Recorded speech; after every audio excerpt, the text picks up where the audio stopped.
Pengertian prosesor scheduling.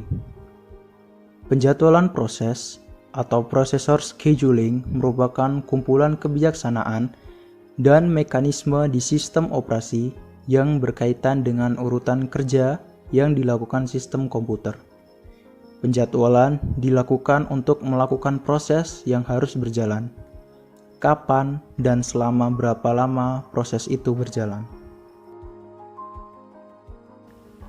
Secara garis besar, scheduler adalah bagian sistem operasi yang mengatur penjadwalan eksekusi proses-proses. Scheduler berfungsi karena banyak proses yang muncul secara serentak, maka dibuat antrian di depan prosesor yang berada dalam keadaan siap, dan hanya ada satu proses yang berada dalam status kerja prioritas. Mendahulukan pada antrian proses karena tidak semua proses sama pentingnya, sehingga dibuat suatu proses prioritas.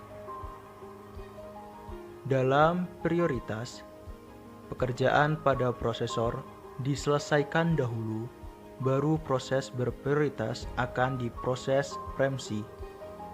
Sama dengan prioritas, tetapi pada preemsi, jika ada proses yang mendapatkan preemsi, maka preemsi akan menghentikan kerja prosesor dan mengeluarkan pekerjaan di dalam prosesor itu, sehingga proses berpreemsi dapat dilayani prosesor. Dan setelah proses berpreemsi selesai dilaksanakan, prosesor akan melaksanakan sisa proses yang dikeluarkan dari pekerjaan tadi. B. Fungsi proses schedule. Beberapa peran dan fungsi penting dari adanya proses schedule adalah 1. Memaksimalkan output serta kinerja dan waktu prosesor. 2. Mengefisiensikan proses pada sistem. 3. Keadilan fairness pada semua job dan aplikasi. 4. Meminimalkan waktu tanggap time response. 5. Mengoptimalisasi sumber daya resource. C. Jenis-jenis schedule. Ada 4 tipe penjadwal yang berada bersama pada sistem operasi kompleks, yaitu yang pertama, penjadwal jangka pendek. Penjadwal jangka pendek bertugas menjadwalkan alokasi pemroses di antara proses-proses yang telah siap di memori utama. Yang kedua, penjadwal jangka menengah.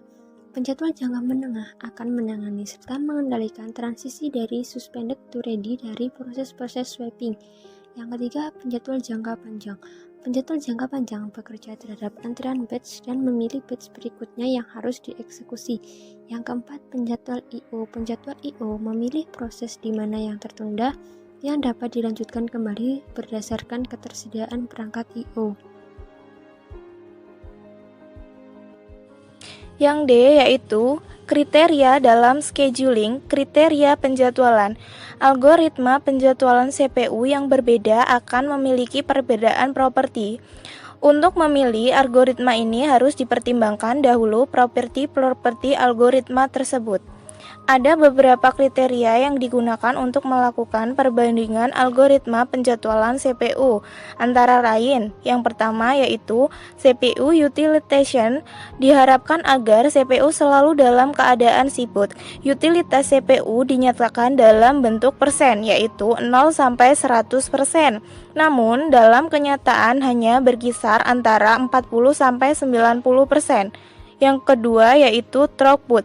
Ada banyaknya proses yang selesai dikerjakan dalam suatu satuan waktu. Yang ketiga, turnaround time. Banyaknya waktu yang diperlukan untuk mengeksekusi proses dari mulai menunggu untuk meminta tempat memori utama, menunggu di ready queue, eksekusi oleh CPU, dan mengajarkan I/O.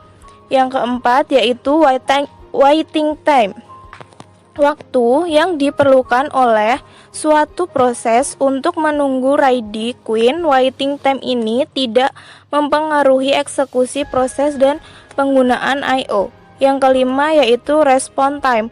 Waktu dibutuhkan oleh suatu proses dari minta dilayani hingga ada proses pertama yang menanggapi permintaan tersebut. Yang terakhir yaitu fairness, meyakinkan bahwa setiap proses akan mendapatkan pembagian waktu menggunakan CPU secara terbuka atau fair.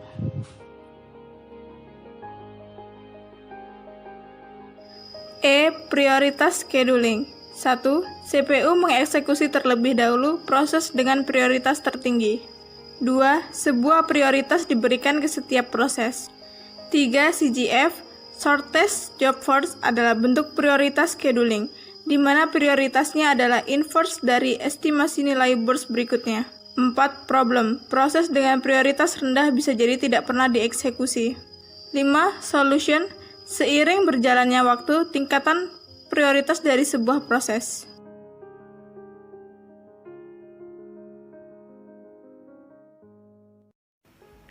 Demikian tadi video presentasi dari kelompok kami. Apabila ada kekurangan, kami mohon maaf. Kami akhiri. Wallahul muwaffiq ila aqwamit thoriq. Wassalamualaikum warahmatullahi wabarakatuh.